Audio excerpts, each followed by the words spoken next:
Amado e mestre Jesus, é com alegria que aqui mais uma vez nos encontramos, Senhor, buscando no estudo do vosso Evangelho, recolher aqueles valores que mais nos interessam, no que reporta a nossa vida. Agradecemos, Senhor, a presença dos amigos e benfeitores que aqui nos auxiliam. Agradecemos também os companheiros que da realidade espiritual aqui comparecem conosco, nos mesmos propósitos de também aprender. Possamos daqui sair, levando conosco uma esperança mais dilatada e diretrizes mais seguras na direção de dias mais felizes. Pelo muito que temos recebido, estamos agradecendo, desejando ainda, Senhor, que as vibrações suaves desse momento possam favorecer os corações que lutam e sofrem, atravessando momentos mais difíceis. Que o nosso estudo, como sempre rogamos, possa transcorrer em clima de paz e entendimento, enriquecendo, Senhor, os nossos corações. Que assim seja.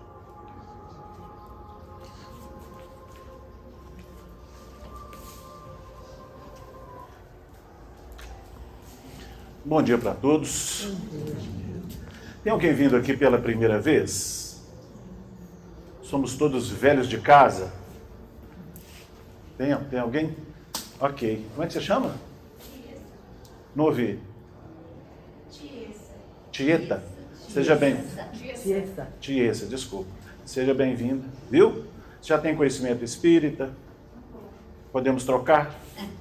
Ah, não. Brincadeira. Fique bastante à vontade, viu, Tiesa? É um estudo participativo, tá? Fique bastante à vontade. Os demais já conhecem a dinâmica do estudo. Muito bem. Como não é novidade, né, pelo menos para aqueles que têm nos acompanhado aqui aos domingos, né, nós estamos dando sequência aos estudos do livro Justiça Divina, que é uma obra psicografada pelo Espírito Emmanuel, que vai trabalhar a quarta obra da codificação espírita, o céu e o inferno. Tá? Então nós estamos dando sequência, nós estamos no capítulo 10º dessa obra, Justiça Divina. Muito embora o Emmanuel, né, no Justiça Divina, vá trabalhar o capítulo 3º dessa obra, o céu e o inferno, nós vamos iniciar o nosso estudo fazendo, vamos dizer assim, uma abordagem no pensamento de Kardec que abre esta obra, ou seja, no capítulo 1º, intitulado O Porvir e o Nada. Só abrindo em função do nosso tempo, tá bom? Muito bem. Kardec, no início dessa obra, vai dizer o seguinte, em outras palavras, algo mais ou menos assim. Todos nós vivemos, pensamos, sentimos, agimos, isso é positivo, é certo. Mas não menos certo é que um dia igualmente morreremos. Mas e depois da morte? O que seremos? Continuou Kardec. Aliás, seremos ou deixaremos de ser? Para sempre ou para nunca mais? Viveremos eternamente ou tudo se aniquilará de vez? Diz ele que todos nós que nos inteiramos, né, desse esforço para a compreensão da vida, deveríamos pensar com profundidade nesse tema. Nós aqui não podemos avaliar em vocês até onde vai, né, em termos de crença, de confiança, a resposta a essa questão. Né? Ela é muito individual. Mas se não podemos identificar isso em vocês, uma coisa podemos fazer. Repetir Kardec na questão que ele faz. Haverá coisa mais desesperadora do que essa crença de que depois da vida tudo se aniquila, tudo se acaba, o nada. Né? Nós estávamos outro dia assistindo uma palestra, né, no YouTube da Leila Ferreira, citamos aqui, gostamos muito das colocações dela. E ela estava fazendo uma entrevista com um capelão. Você sabe o que é capelão? O capelão normalmente um religioso, né, que labora dentro de um hospital, favorecendo aquelas pessoas que estão atravessando momentos mais difíceis, principalmente aquelas dos cuidados paliativos, quando a pessoa, né, já está juntando as malinhas para o retorno à realidade espiritual. Nós achamos muito interessante a abordagem que ele coloca, porque ele é um pastor da igreja presbiteriana, um protestante.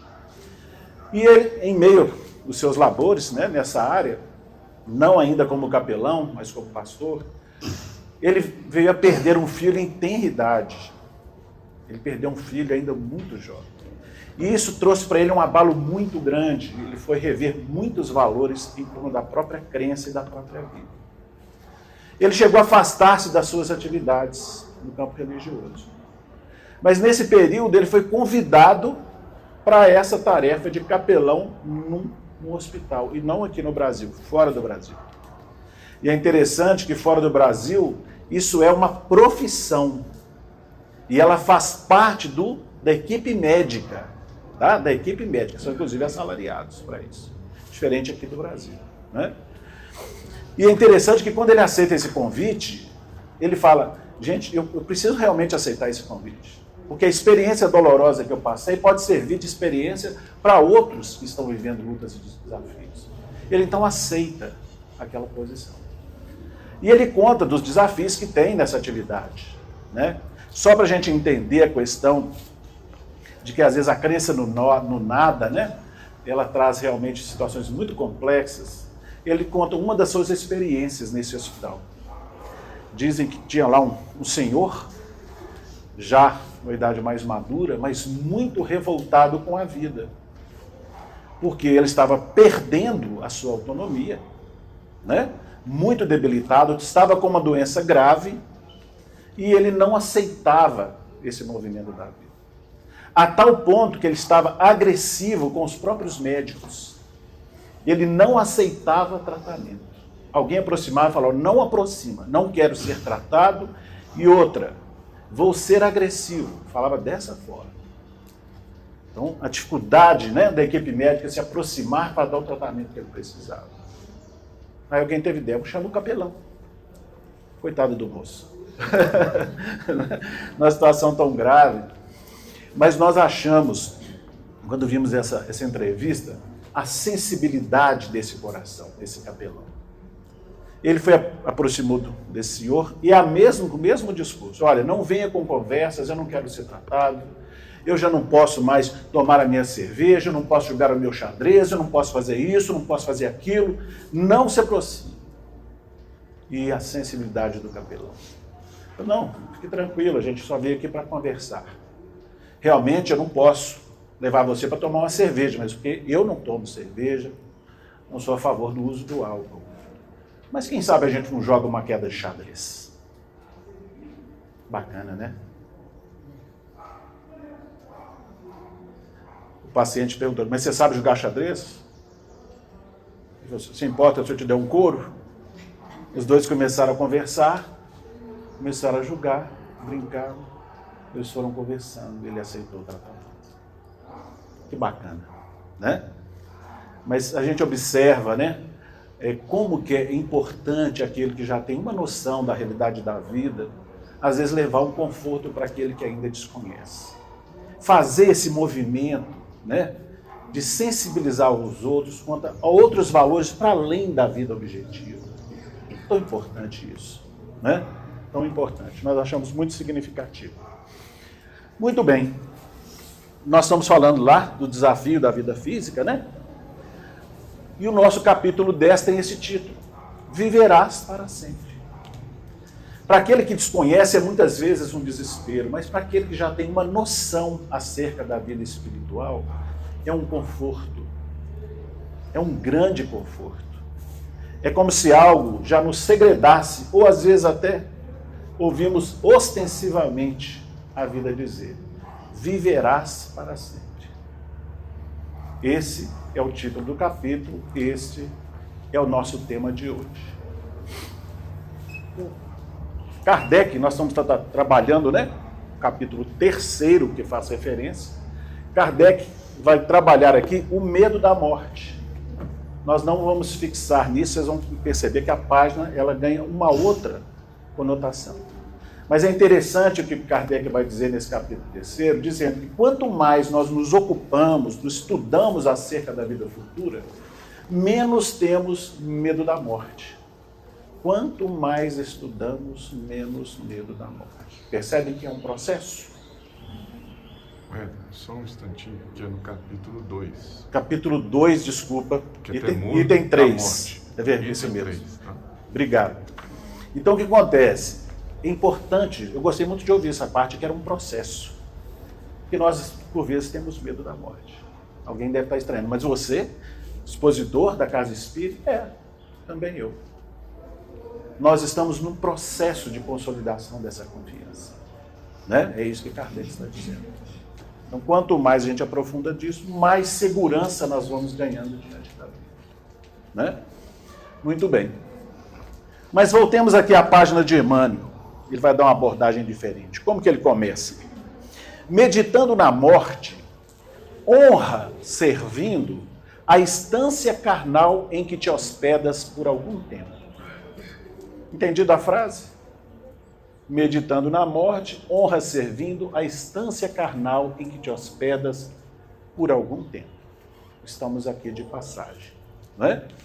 E é interessante que, vendo a frase, falei, deu vontade de procurar no dicionário a respeito daquela palavrinha lá, ó, instância.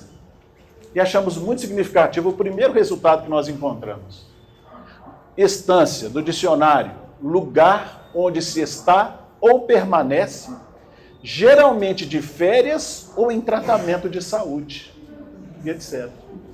Mas eu achei muito interessante essas duas conotações. Por quê? Nós vamos observar que a página de Emmanuel, ele vai falar de dois agrupamentos, a gente pode assim dizer, na nossa humanidade. Então é como se essas duas colocações fossem os divisores de água, tá? Porque ainda tem muita gente vivendo no mundo, não vai dar para vocês verem, nós estamos destacando aqui o geralmente de férias, né? Tem muita gente ainda muito distraída da realidade espiritual. Ainda se enquadram nessa condição como se a vida fosse um período de férias. Não é? Muita gente ainda. E o Emmanuel vai explicar isso para nós. Deixa eu ler aqui. Antes de continuar aqui, eu vou ler a frase primeiro até para fazer sentido. Ele começa. Meditando na morte, honra servindo a instância carnal em que te hospedas por algum tempo. E continua. Nela descobrirás com frequência os que fazem ironia em torno da fé, os que se referem à virtude como sendo uma farsa, os que falam de corrida ao poder, calcando os pés. O que é calcando os pés, né? Colocando-os, né, sobre os próprios pés o coração dos semelhantes. Os que zombam da lealdade e os que improvisam redutos de fantasioso prazer, construindo, né, com o pranto, construindo-os, né, os redutos, construindo-os com o pranto das viúvas e dos órfãos. Observe que todas essas atitudes ou condutas, elas são, vamos dizer assim, consequência da incompreensão dessa vida espiritual. Não compreendendo a realidade espiritual, temos dificuldade de compreender a vida física. E observe que Emmanuel faz uma vinculação muito acertada na primeira frase. Meditando na morte, ou seja, na vida futura, valoriza a vida presente. Não é? Então, quando agimos dessa forma, né, quando acreditamos que estamos aqui de passagem no sentido de férias, é até certo ponto natural que a gente encontra essas atitudes ou posições. Né? E isso aqui vai trazendo dificuldades muito graves para nós. Nós já sabemos disso. Né? Que se nós pensarmos bem, se não existe vida futura, de que vale todo o nosso esforço? O que vale ou o que representa o afeto de um pai e de uma mãe em relação aos seus filhos? Para que o esforço de aprender? A busca do saber? Para quê? Para que o esforço de desenvolver as nossas virtudes? A gente que sua tentando vencer as más tendências. Para quê? Se tudo vai acabar, seu fim. Não é? Então essa é uma proposta que efetivamente não nos interessa. E não é porque seja uma questão de escolha, é porque nós temos compreendido que na realidade as coisas não são assim. Né? Na realidade as coisas não são assim. É interessante a gente colocar que o Emmanuel, quando fala aqui, né, nela descobrirás com frequência os que fazem ironia, etc, etc. Vamos entender por que ele coloca descobrirás com frequência. Ele está falando, na verdade, de um grande número de corações que ainda está distraído da vida. E nós recordamos um trecho que está lá no livro Voltei, do irmão Jacó, intitulado Cartilha Preparatória. Essa cartilha preparatória é uma cartilha que existe na realidade espiritual e que o irmão Jacó, desencarnado, teve acesso a ela. E nós recortamos esse pedacinho dessa cartilha que está lá na obra. Olha o que é falado na cartilha. 2/3 das criaturas humanas encarnadas na crosta da Terra demoram-se em jornada evolutiva da irracionalidade para a inteligência ou da inteligência para a razão. A terça parte restante acha-se em trânsito da razão para a humanidade, fora do corpo terrestre, mas ligados ao mesmo plano, evoluem, né, ou evoluem, se preferirem, bilhões de seres pensantes nas mesmas condições. Olha que colocação importante, né? Olha que dado significativo. Aí nós vamos entender por que com frequência acontece aquela distração. Nessa cartilha está sendo colocado que 2/3 da nossa humanidade ainda se enquadram aqui, ó.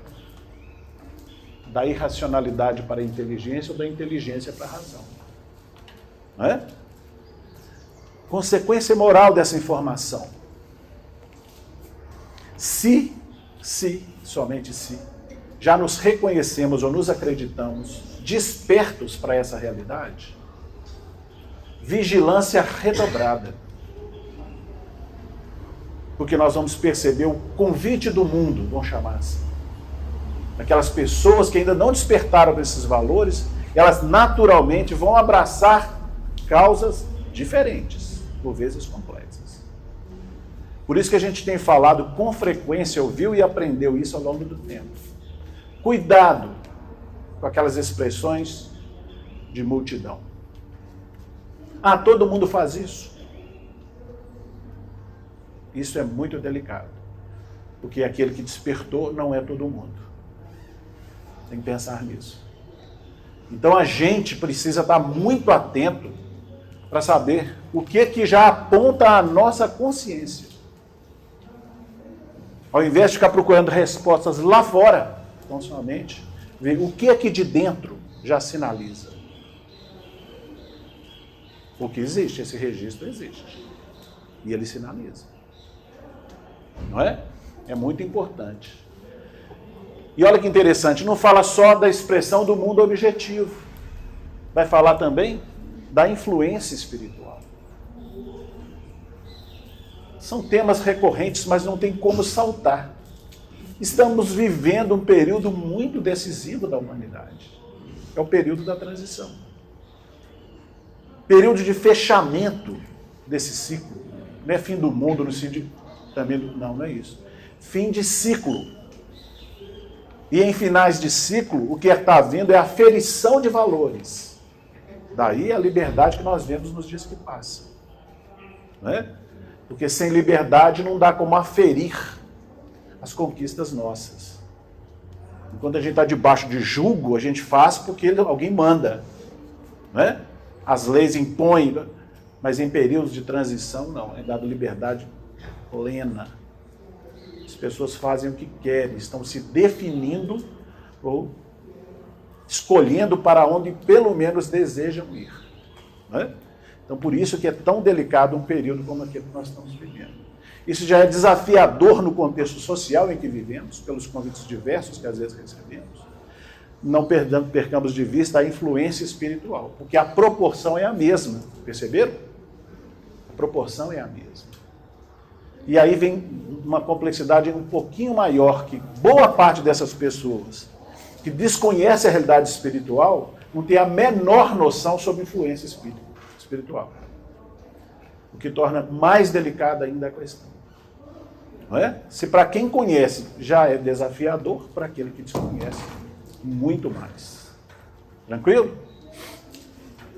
Tem um ponto que eu acho que é importante a gente pensar a respeito dessa colocação, que à medida que ele vai falando, né, se nós nos acreditamos, despertos, fica parecendo que nós somos melhores. Não é isso que nós estamos dizendo. Estamos falando tão somente, no primeiro momento, de informação. Eu acredito que o que talvez nos diferencie de muitos corações, às vezes estão até em desmando, etc., é a informação. Pelo menos falando de mim para comigo mesmo. Observando as tendências que a gente carrega, a gente percebe que nós participamos ainda desse mundo.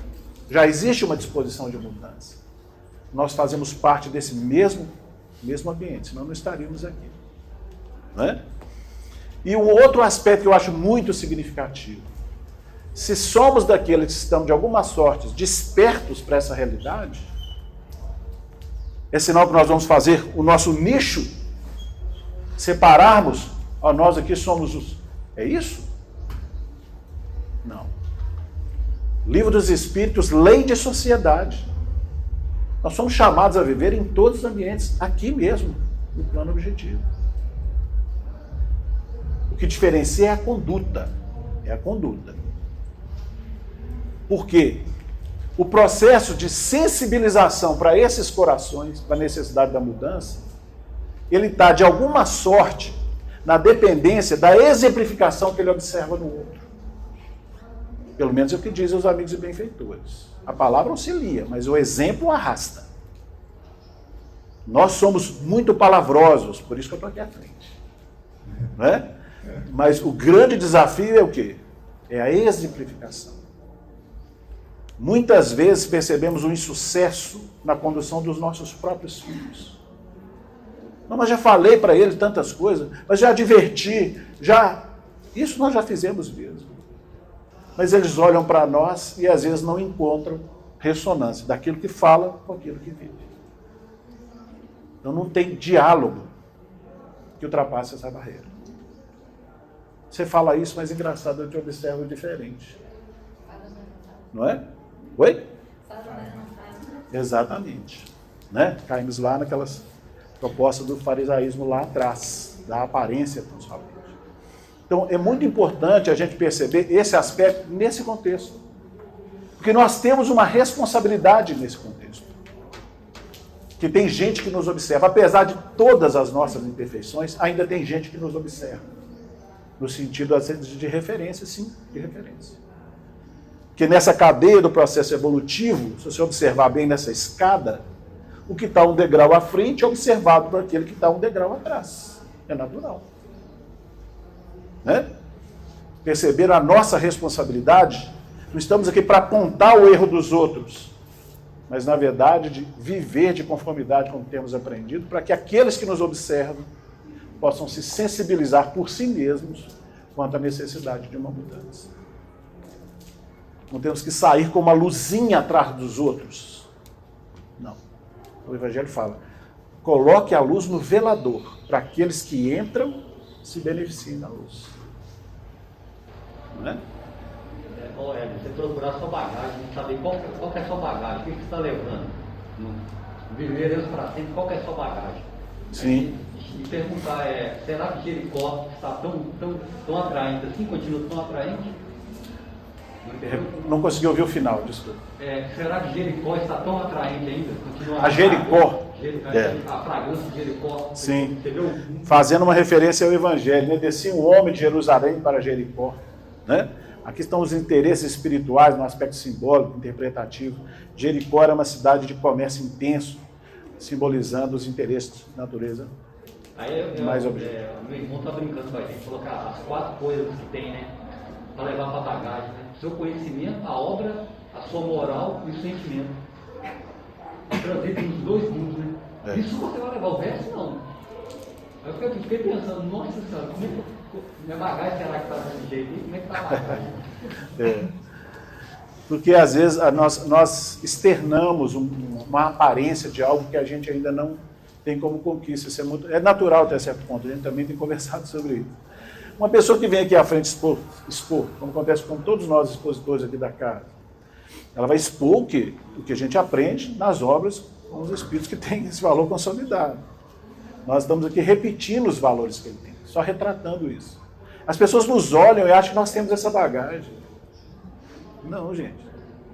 Todos nós temos os desafios que vocês têm, às vezes até mais. É por isso, às vezes, que nós estamos aqui na frente. Muitos de nós complicamos com um grande número de pessoas.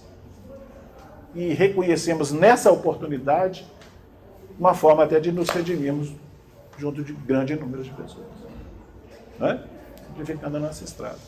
Então, uma coisa é informação, outra coisa é consolidação dos valores que a gente hoje estuda ou fala. Né?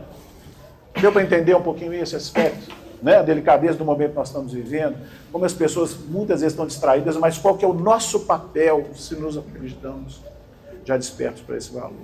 Importante pensar. Dando sequência. Emmanuel, não te padronizes pelo figurino moral que apresentam. Portanto, qual acontece contigo? Ainda que não queiram, permanecem de viagem na terra e cada um prestará contas de si próprio no momento oportuno. Não é? Muitas pessoas, a gente já viu assim, até em obras, dizem, nossa, mas a gente está aqui numa luta imensa, passa por lutas, sofrimentos, dificuldades e tudo mais. Eu vejo pessoas elevando a vida assim, largadas, estão felizes e falam isso em tom de indignação. Né? Como se algo tivesse errado. Não é assim? Não, eu estou aqui numa luta ferrenha e tudo mais, e as coisas não dão certo para mim. O cara não faz nada, a vida parece que flui tudo na direção dele. Já ouviram isso? Não é? Mas o que representa, gente, o período de uma vida física? Né? Esse é o ponto de vista que o Evangelho segundo o Espiritismo nos chama a observar. No capítulo 1, salvo engano, do Evangelho segundo o Espiritismo, tem um item intitulado O Ponto de Vista.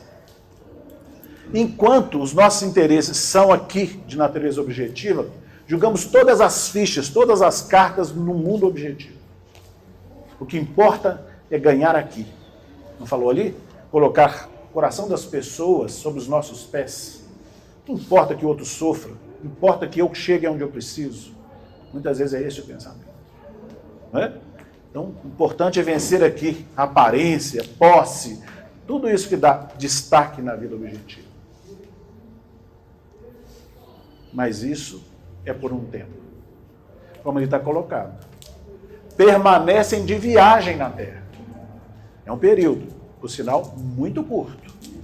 Muito curto. Né? É um período. Então, cuidado com essa visão distorcida, de achar que tudo vai bem para aquele que leva a vida de forma desregrada ou desatenta. Porque, como foi dito ali atrás, cada um de nós prestará conta de si mesmo em momento oportuno. O Emmanuel, nessa mesma obra, Justiça Divina, vai dizer que o dia da morte é dia de juízo na consciência de cada homem. Mais ou menos isso. Não é? Se não fizermos essa análise durante a existência, o que seria preferível, pode saber. Né? Quando nós desencarnarmos, faremos todo esse apanhado de realizações ou faltas delas nessa prestação de contas. Né? Que bom que nós podemos ouvir isso enquanto ainda estamos aqui encarnados. Nos dirigindo aqui especialmente aos que estão aqui no plano objetivo. Né? Já podemos atentar-nos para isso e redirecionar o nosso passo. Né? Tentar uma proposta diferente. Tranquilo?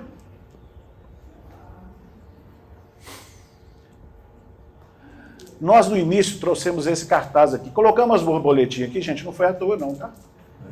Primeiro que eu acho lindo as borboletas. A natureza é sempre bela. Mas por que isso? Né? Se nós pensarmos bem, o que o Emmanuel vai dizer com muita propriedade? Às vezes nós ficamos muito preocupados com as pessoas, às vezes até dentro do nosso contexto familiar.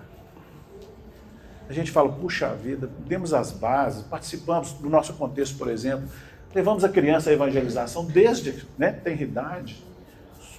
Agora estamos mais maduros, de repente, vamos buscar outros caminhos. A gente fica assim, triste, né? Vendo as escolhas e tudo mais. É natural, certo? Mas olha o que ele fala, né? Nesse sentido. Está aí nesse capítulo 10.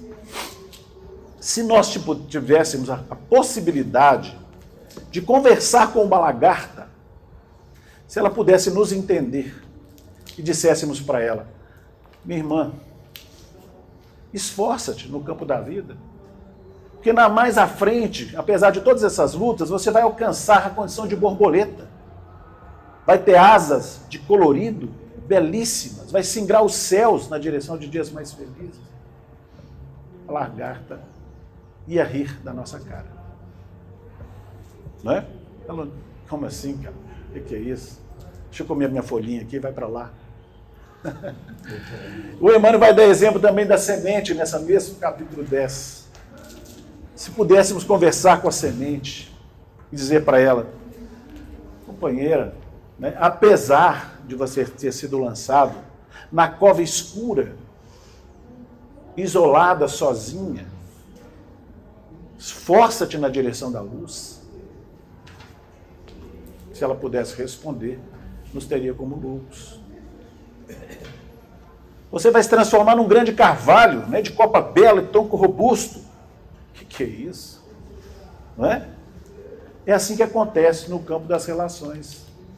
Às vezes falamos, mostramos, o outro olha assim para a gente e fala, está delirando. Né? Porque ainda ele não consegue perceber alguma coisa para além do que toca. Isso aqui eu estou vendo, isso aqui me dá segurança.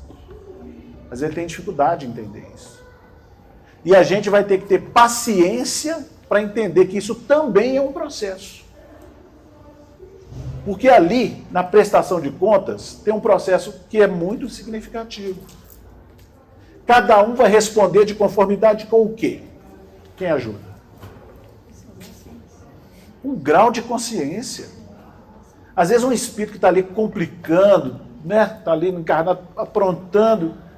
Pode ser que aos olhos da espiritualidade, eles estejam aplaudindo e nós aqui julgando. Porque dentro da experiência que aquele espírito traz, complexas de um passado, né? Às vezes milenar, aqueles primeiros movimentos que ele faz, muito eventualmente, já é um passo gigante e a gente não consegue identificar isso. Porque a nossa visão é muito restrita, limitada. Já outro que a gente acha que está muito bem, pode ser que aos olhos da espiritualidade eles não estejam muito felizes. Como se olhasse para nós e dissesse, pelo volume de informações que já tem, pelas experiências que já viveu, o contexto de vida que recebeu, podia ter dado um passinho a mais. Não é?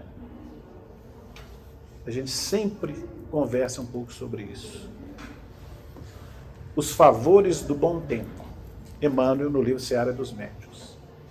O que é favores do bom tempo? Nascemos numa família relativamente tranquila. Recebemos desde a infância educação, vou falar primorosa. Pelo menos estamos falando de mim. Tive pais que não mereço. Educação primorosa. Tivemos acesso à escola. Contexto religioso, de qualquer área. Não precisa ser espírita. É preciso que a gente ainda está fechadinho assim. Contexto religioso. Não é? Às vezes alcançamos uma posição profissional tranquila, vida social equilibrada. Favores do bom tempo. Nós estamos dentro de uma oportunidade especial que nós estamos vivendo. Porque tem muita gente num contexto muito adverso. E às vezes dando um recado interessante. Não sei se na minha próxima experiência vou ter as mesmas oportunidades. Aproveitemos os favores do bom tempo. E é importante para a gente avaliar o outro, porque a gente não sabe o contexto que ele está vivendo. Talvez, no contexto em que ele vive, não tivéssemos a conduta que a gente espera ou que a gente realiza. Né? Importante pensar. Tá? Por isso que o Emmanuel fala lá, né, nessa questão da borboleta e da semente, né?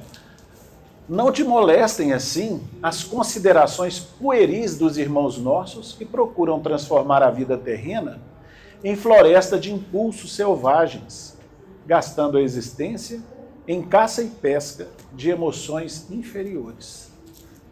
Né? Então ele fala, não te moleste com isso, não se preocupe com isso, observe, faça a sua parte, né? Siga a sua vida com retidão, para que você seja exemplo daquele que está à sua volta. Até no contexto de família, nós não estamos sendo chamados a repensar esse contexto. Né? Nossos filhos são nossos? Cartas de uma morta, está lá escrito. Nós somos os zeladores desses corações. Zeladores. São irmãos nossos. Hoje somos zeladores desses corações. Não são nossos filhos. Antes, filhos de Deus. Antes que nossos filhos de Deus. Né? É preciso que a gente amadureça essas concepções. Mesmo porque contexto familiar, como se organiza? Não é?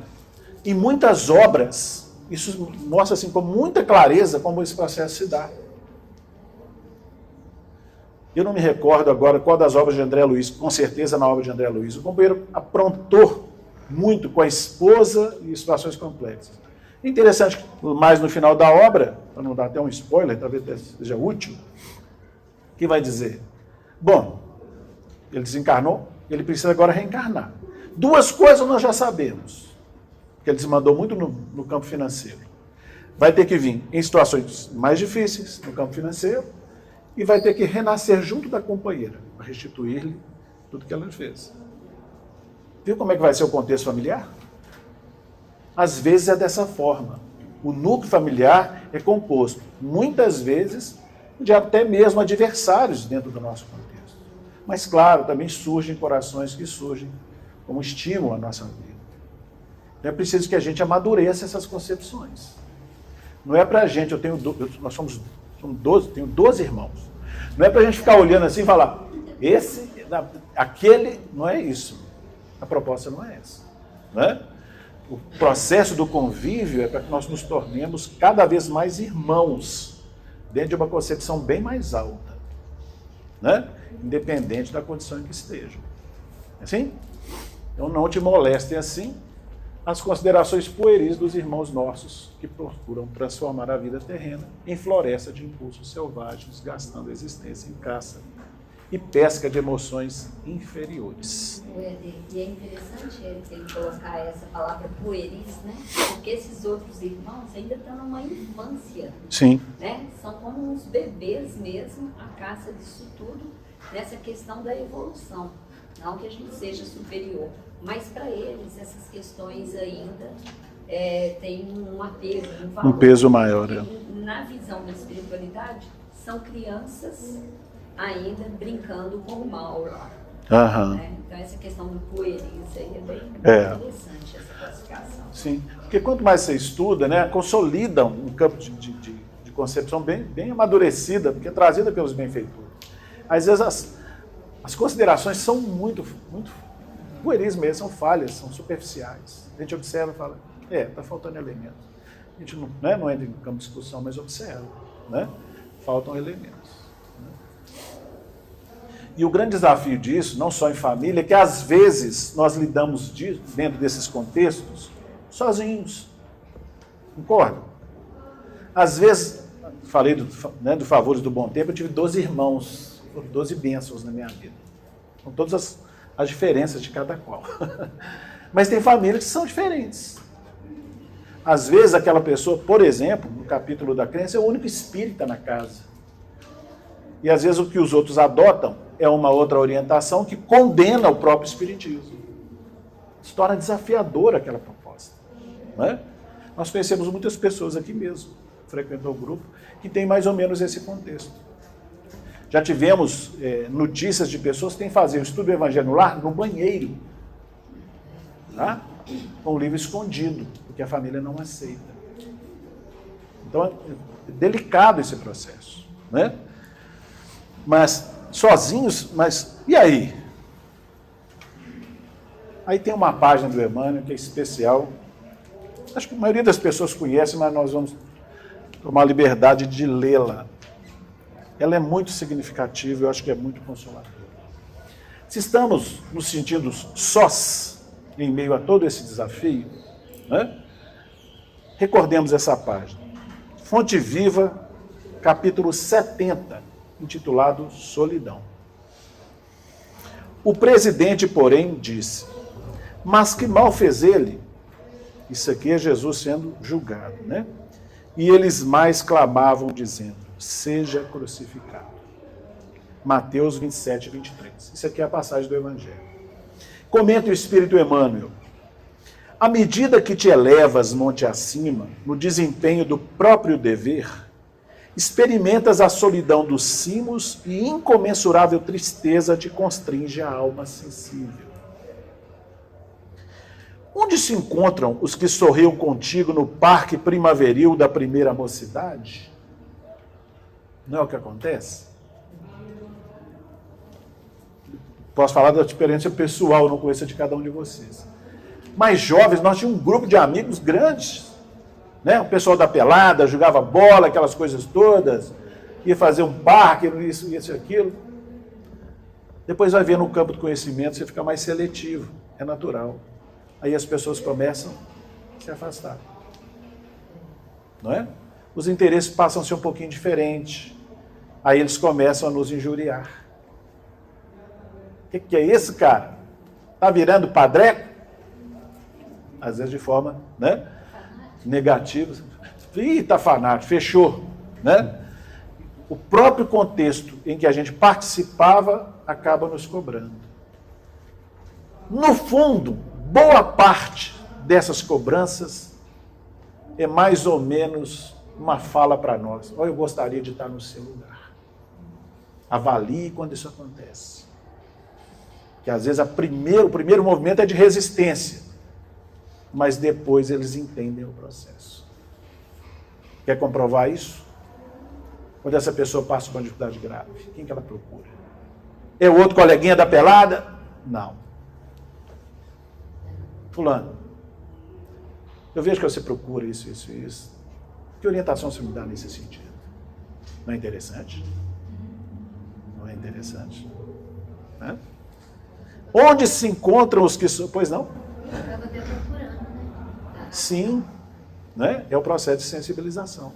Né? É quando a gente sai no meio de um grupo grande, vai para uma pizzaria com agrupamento, todo mundo pede a sua cerveja, a gente pede o suco de laranja. Não é? Ué, qual é o problema? Não, mas você não gosta de cerveja? Não gosto de suco de laranja. Gosto de suco de laranja. Não é? Convive normalmente, não quer dizer que você tem que, né, fazer o que todo mundo gosta. A gente precisa ser mais seletivo. É curioso? Onde se encontram os que sorriam contigo no parque primaveril da primeira mocidade? Onde pousam os corações que te buscavam o aconchego nas horas de fantasia? Onde se acolhem quantos te partilhavam o pão e o sonho nas aventuras ridentes do vício? Certo ficaram. Ficaram no vale, voejando em círculo estreito, à maneira das borboletas douradas que se esfalecem ao primeiro contato da menor chama de luz que lhes descortina a frente. Em torno de ti, a claridade, mas também o silêncio. Dentro de ti, a felicidade de saber, mas igualmente a dor de não seres compreendido. Tua voz grita sem eco, e o teu anseio se alonga em vão. Entretanto, se realmente sobes, que ouvidos te poderiam escutar a grande distância? E que coração faminto de calor do vale se abalançaria a entender-te pronto os teus ideais de altura? Choras, indagas e sofres. Contudo, que espécie de renascimento não será doloroso? A ave, para libertar-se, destrói o berço da casca em que se formou. E a semente, para produzir, sofre a dilaceração na cova desconhecida. A solidão com serviço aos semelhantes gera a grandeza. Vou repetir essa frase para a gente levar para casa no bolso. A solidão com o serviço aos semelhantes gera a grandeza. A rocha que sustenta a planície costuma viver isolada, e o sol que alimenta o mundo inteiro brilha sozinho. Não te canses de aprender a ciência da elevação. Lembra-te do Senhor, que escalou o Calvário de cruz aos ombros feridos. Ninguém o seguiu na morte afrontosa, à exceção de 2 malfeitores constrangidos à punição em obediência à justiça. Está fazendo referência aos 2 ladrões, né? Dimas e Gestas, né? No alto da crucificação. Recorda-te dele e segue. Não relaciones os bens que já espalhaste. Isso é curioso. Porque quando a gente inicia na doutrina espírita, eu estou falando de experiência pessoal, né? Nesse sentido, a gente fica tão empolgado, a gente começa a contar as tarefas que faz. Ó, já fiz hoje, eu fiz a campanha do pãozinho. Eu já faço visitas. Eu fiz o... Você vê a infantilidade, não é deles, não é nossa. Né? A gente, assim, às vezes é bastante pueril, antes de amadurecer o campo de valores, né? Não relaciones os bens que já espalhaste. Confia no infinito bem que te aguarda. Isso é que é difícil. Porque o bem que nos aguarda, as mais das vezes, não é aqui. Olha as experiências dos companheiros que relatam para nós. Bezerra de Menezes. Quando é que ele teve a grande alegria da sua vida? Foi aqui? Não. Quando ele desencarnou, recuperando lá, ouviu um vozerio lá fora, ele estava numa sacada, a Celina falou com ele, vem cá, Bezerra. Você não está entendendo de onde diz vozerio? Porque chega na caçada, centenas, milhares de espíritos lá. Valeu os esforços que ele teve aqui? Às vezes ter que sair de casa com o filho em febre para ajudar o filho de alguém com febre numa outra casa. Não era médico? Não é? Coisas para pensar. Confia no infinito bem que te aguarda. Não esperes pelos outros na marcha de sacrifício e engrandecimento. E não ouvides que pelo ministério da redenção que exerceu para todas as criaturas, o divino amigo dos homens não só viveu, lutou e sofreu sozinho, mas também foi perseguido e crucificado. Não é? Então, no capítulo da exemplificação, é importante nós entendermos isso, para conhecer a dinâmica natural da vida. É mais ou menos assim. Aqueles que seguem um pouquinho mais adiante têm responsabilidade com aqueles que estão na retaguarda. Não é? Muitos companheiros aproximaram-se do Chico, né? Falam, Chico, eu gostaria muito de lidar ao seu lado, trabalhando com você. Ele deu um exemplo simples. Ele falou assim, 2 estacas não podem ficar juntas, né? Para você dar sustentação a uma cerca, você põe 2 estacas fortes uma do lado da outra? Não, é uma estaca forte, vem aquelas outras, uma estaca forte. É assim que ele fala, não vem para cá não, olha o seu trabalho lá, onde você está. Né?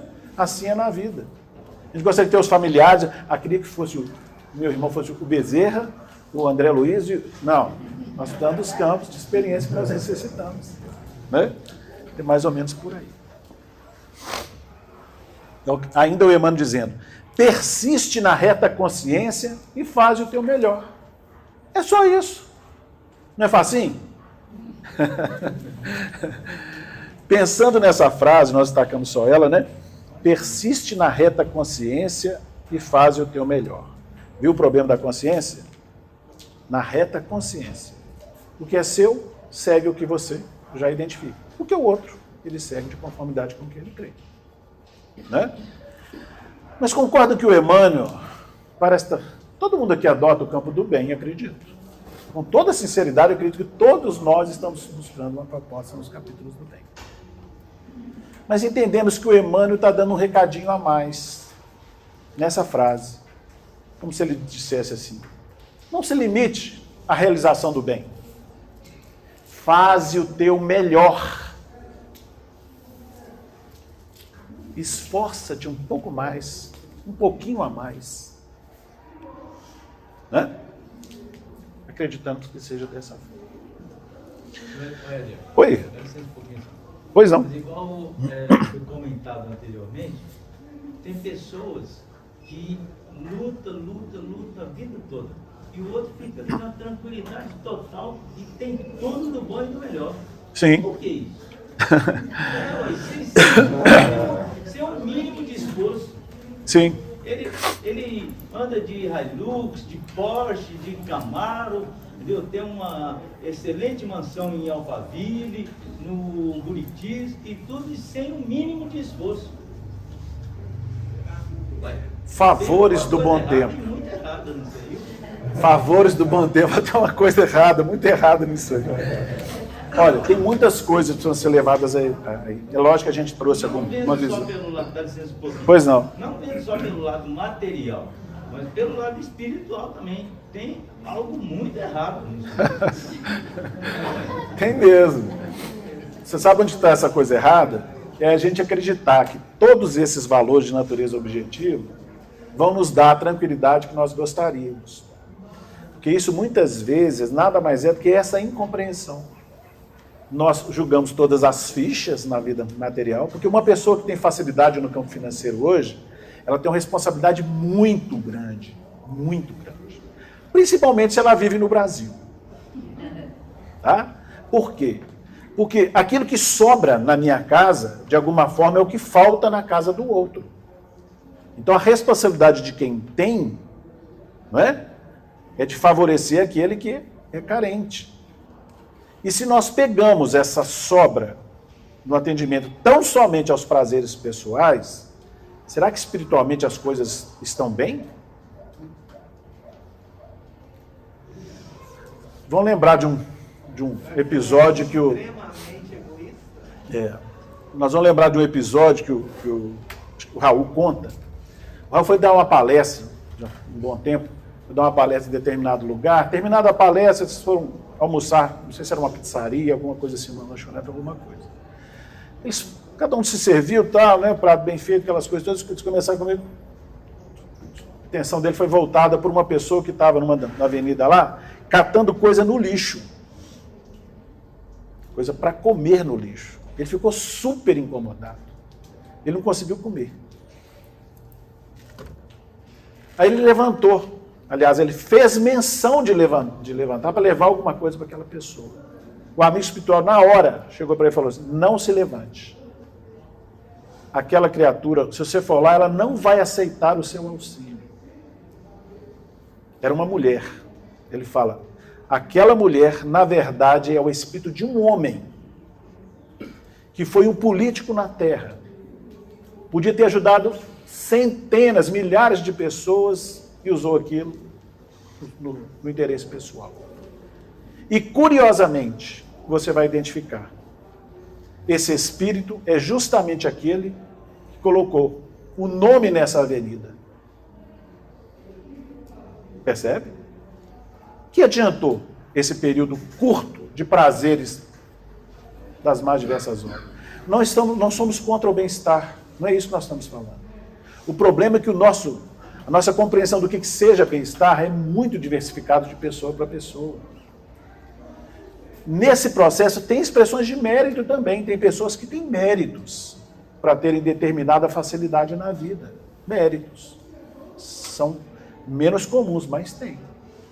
Mas, sob a ótica espiritual, para nós é muito difícil entender uma pessoa que tenha grande condição evolutiva, recheado de valores materiais e estacionado no gozo desses valores. É muito difícil para mim entender isso. Posso até estar errado. E outra, às vezes os nossos olhos não veem as coisas que acontecem. Por exemplo, vamos pensar numa pessoa muito rica, que foi muito rica aqui. Ayrton Senna, era rico? Ele tinha lá mais do que não sei o que na garagem, ele tinha, não é? A gente fala, nossa, coitado daquele moço, hein? Aquela riqueza toda, né? Fórmula 1, dá uma dinheirada nada. Depois que ele desencarnou, nós ficamos sabendo de quê? Das instituições que ele fundou. Não é? Não saiba a vossa mão direita, esquerda o que faz a direita. Está lá no Evangelho? Ele estava plenamente identificado com aquela proposta. Ele tinha a vida dele dentro daquilo que era necessário. Mas ele jamais esqueceu os corações sofridos. Percebe? Então a nossa visão, ela precisa ser reconsiderada. Temos 6 minutos para explorar esses 6 minutos dentro dessa situação. Na quarta-feira nós tivemos aqui tendo a oportunidade de um estudo. Fizemos referência a uma live que nós assistimos da Leila Ferreira. A Leila Ferreira, ela começa essa live dela mais ou menos assim. A felicidade era moda. Era. Ou, melhor ela fala, estava na moda. Particípio imperfeito do verbo estar. Estava na moda. Fala, por quê? A gente se pergunta, né? Por que estava na moda a felicidade? Porque se você pensar bem, ela fala, estávamos imersos numa cultura onde era obrigado a ser feliz. As pessoas, selfie, restaurante, com a mulher bonita, com isso, não sei o quê. Aí você vai pegar lá o Instagram, os mais diversos. Nossa, uma pessoa feliz, não é isso? Cheio de retratos de momentos espetaculares, não é isso? Mas vai conviver com aquela pessoa. Vai compreender a vida que ela leva. Não é? É isso que ela fala. A felicidade estava na moda. A gente era praticamente obrigado a ser felizes. Até que veio a vida. Não pediu licença. Trouxe um choque de realidade que se chama pandemia. E agora, o que está na moda é o sofrimento, é a tristeza. Ela fala que o lugar mais visitado no mundo não é a Disney, não é lá, pode citar qualquer outro lugar, a Torre Eiffel, nada. É o fundo do poço. Todo mundo viaja para esse lugar. Isso não é problema, ela fala. O grande desafio é se nós estamos arregimentando os conteúdos durante essa viagem. Se nós temos aprendido com os desafios da vida. Esse é que é o grande desafio. Porque a felicidade é que dava destaque, era obrigado. A tristeza é uma coisa meio, né? Melhor disfarçar, ela vai dizer. Percebe? Então, a nossa leitura no campo da vida, ela pode ressentir-se desse aspecto. Porque a gente aparenta coisas de felicidade para os outros. É um desejo que a gente tem de sentir-se bem. Mas às vezes a realidade não é aquela. Então temos que ter cuidado com essa observação externa. É o que foi falado ali. Né? É de alguma forma que Jesus nos convida. O que te importa a ti? Segue-me tu. Né? Cada um responde por si, faz as coisas que nós desconheçamos. Ele vai responder de conformidade com o que ele realiza. O importante é nós estarmos preocupados com o que nós estamos fazendo. O que nós estamos fazendo. Né? Por isso que eu falo que é difícil para mim entender alguns aspectos nesse sentido. Dizer assim, viveu esbanjando e está bem espiritualmente, não parece muito conexo isso. Né? Pois não. A gente tem que lembrar que é a lei da atração, né? Atração da prosperidade em si. A prosperidade não é só o material. Sim. É tudo um conjunto. Então a pessoa pode ter isso tudo, como você deu o exemplo aí da Ayrton Senna, e ter uma vida espiritual também equilibrada. Não tenha dúvida. Eu só tenho um pouco de medo com essa ideia da prosperidade que anda em voga aqui em muitas escolas, né? Uma promessa, eu vou falar assim, vazia, só tem que ter esse cuidado. Mas entendemos o que você falou, só estamos aqui abrindo o contexto, né? Porque às vezes tem proposta de felicidade nesse sentido. Seja próspero, basta isso, basta aquilo, não é assim que funciona. Não é o coach que eu estou falando. Esse, né? entendi, não é esse coach, exatamente. Mas entendi o que você falou. Porque na medida que você se ajusta à vida, a tendência é você harmonizar-se com ela. Isso passa pela aceitação dos processos. Por quê? Quando você passa pelo processo e tem mecanismo de aceitação, você regimentou a conquista que aquela experiência te pede. Você não vai precisar de revê-la. Você já administrou o conteúdo que ela oferece. Né? Então a adesão aos propósitos da vida, nos momentos desafiadores, tendem a fazermos harmonizados com ela. Bacana o que você trouxe. Né? Vale pensar. Bom, só fechando aqui, né? O Emmanuel, no finalzinho, ainda falando da questão da solidão, né? Bastaria aquela página, capítulo 70 do Fonte Viva, ele ainda fecha a lição do capítulo 10 do Justiça Divina dessa forma. Um dia, ele, Jesus, esteve abandonado e crucificado no alto de uma colina, contemplando amigos desertores, algozes gratuitos, beneficiários ingratos e adversários inconscientes. Na conceituação humana, estava plenamente sozinho. Contudo, ele com Deus e Deus com ele formavam maioria ante a multidão desvairada. Bacana isso, né? Muito bacana. Nós ficamos por aqui, agradecendo mais uma vez a oportunidade. Nós vamos buscar os recursos da prece. Logo em seguida teremos a atividade do passe. Nos tem sido pedidos que a gente se mantenha no mesmo lugar. As pessoas que vão se retirar, se retiram. Quem for receber o passe, fique no mesmo lugar que a companheira vai coordenando o encaminhamento das pessoas. Não precisamos nem levantar. Tá bom? Amado e Mestre Jesus, é com alegria que chegamos ao final do nosso estudo, agradecidos acima de tudo pela assistência recebida, desejando, Senhor, que os valores que aqui circularam, que emanam do pensamento desses que seguem à nossa frente, possam efetivamente fazer parte da nossa vida, nas questões mais comuns do nosso dia a dia, a fim de transformarmos-nos na direção daquela reforma que todos nós precisamos. Ampara-nos e ser conosco hoje e sempre. Que assim seja.